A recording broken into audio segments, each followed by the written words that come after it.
That is good. So thank you again to our executives for the Q&A. It was very, very enlightening. But now we're moving on to something truly special. It is my pleasure to welcome Maria Egan, Global Head of Music, who will be hosting our fireside chat with Linkin Park. Thank you so much. Welcome. Thank you. Hi.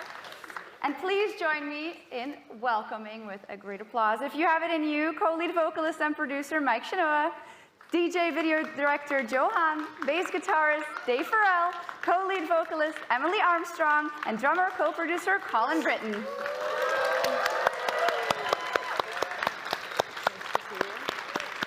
Hello. Whoa. Hi. This one is Hot mics. Hi guys. Hi. Hey Oh my everybody. God, I'm so thrilled Thanks that for we're here. being here. This has been many months in the making. So this is. Hi everyone. Welcome. Thanks for being here. I am actually thrilled to be here. One of my favorite bands of all time. So this is a bit of a dream come true for many of us at Riot and for our players. So welcome to Worlds. How are you feeling? So nervous. And I feel like it is a different kind of experience. It's it's different than our regular concert. We've been rehearsing all week, but we're looking forward to the OC performance tomorrow is going to be amazing. So thank you so much. So as I said, Riot is really proud to be part of this incredible return to the spotlight. And Mike, we first met about this several months ago, and this was all still a huge secret. Can you tell us a little bit about why this felt exciting to you for the band to collaborate with us? Yeah, I mean, like you were saying, like we had to let you in the door on our secret first, and we were, I've had a relationship with different folks from Riot for a while, from Brandon years ago. I don't even remember how we met, but Brandon Beck and I had kind of talked once in a while, and eventually I met Christian from Arcane, and I met various people from the world side, and one of my favorite games, Valorant, as well. So yeah, just as we were, putting together our new music and the band started kind of gelling, it was almost like natural that the conversations began about Worlds, and we're I think there's a lot of synergy between the way they look at things creatively and the things that we're doing creatively, and there's a lot of synergy in the fan bases. So yeah, we're excited to be here.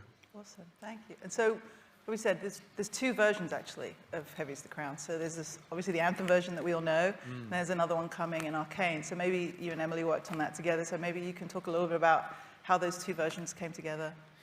Yeah, the cinematic, right? Yeah.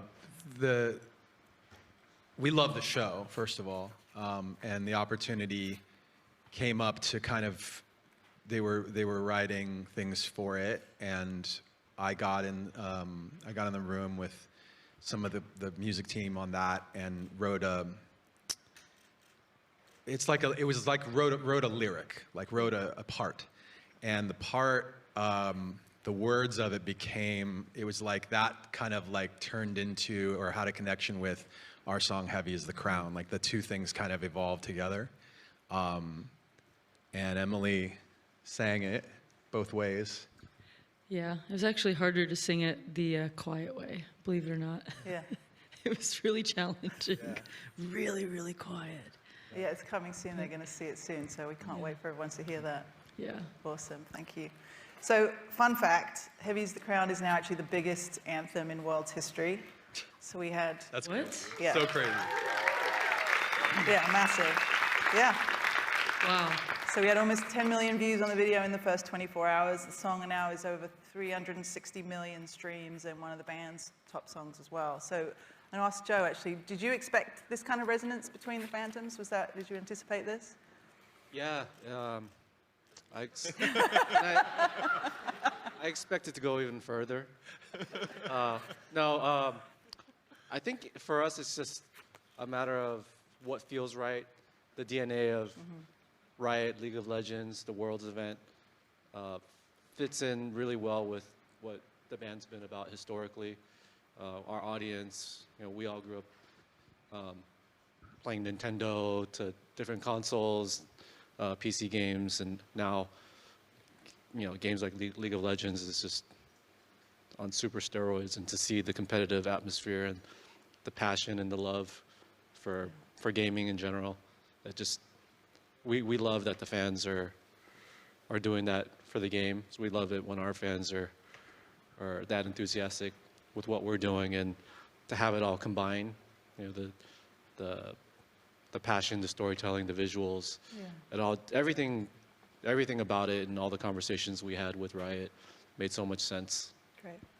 The only thing that we haven't, the only bridge we haven't crossed yet is to see some Johan cosplay. Oh. So just putting it out there, if anybody is feeling like it might be you, please, you know. Well, Colin's really good at it. Yeah, I mean, they don't know that. Look, I wouldn't really do it, but now knowing that Colin loves cosplay, like, not even like. no, he loves. Loves cosplay. He's really good at it. Does Colin want to talk about that? No. Okay. No. Sorry, guys. We tried. We'll come back to that.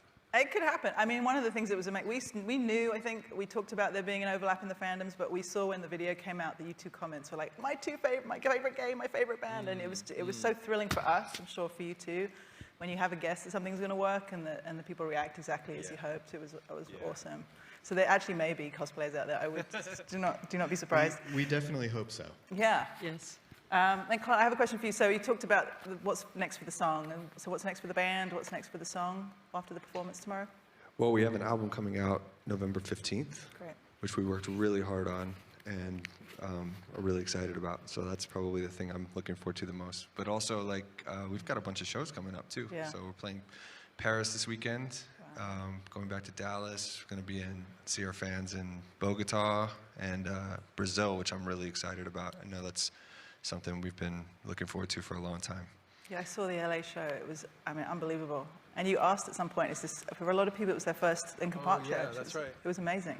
Yeah, I was actually really surprised Yeah. about that. I asked the crowd, you know, who's seen the band before and who hasn't, and it was about 50-50. It was, yeah. It was amazing. Yeah. Yeah. Well, awesome. So I have actually a question from Kenneth Lim at TechStorm, who's in the audience today. I'm going to give this to Dave, actually. The question is, Heavy as the Crown is a message that really resonates with fans of League, but what do you want non-gaming fans to get out of the song? It's a great question. I think for me and for us, for gaming fans and non-gaming fans alike, our approach to music has always been about connection. You know, we want, first and foremost, to connect and feel passionate about what we're doing, and we try to connect and write music that we really believe in and that we're excited about.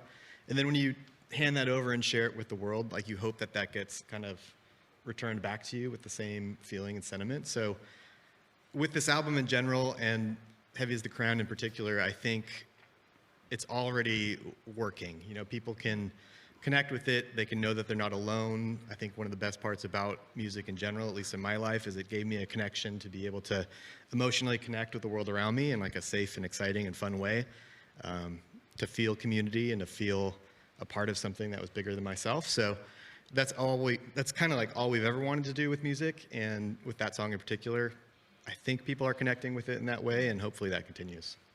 Awesome. Awesome. Well, thank you. I think that's all we have time for. You've got to get back to rehearsals, which is happening across the street. And I think we have a quick photo, and then we're going to hand it back to you, Shucks, to wrap it up. Thank you. Thank an you, applause everybody. would be in order, I think. Come on. I wasn't being very clear. Slow clap. Thank you so much to Maria and to Linkin Park. Of course, we're also excited for tomorrow's opening ceremony presented by MasterCard. We'll have Ash Nico, Mars Atlas of Ford, Tiffany Aris, and Linkin Park all to kick off the finals, which is absolutely amazing. You can't leave yet because we're taking some pictures, if that's okay with all of you. But for everyone here, we're going to take a quick 20-minute break so you can grab some refreshments, and then we will return with the second half of our show and T1 and Billy Billy Gaming after that. So there you go. Thank you.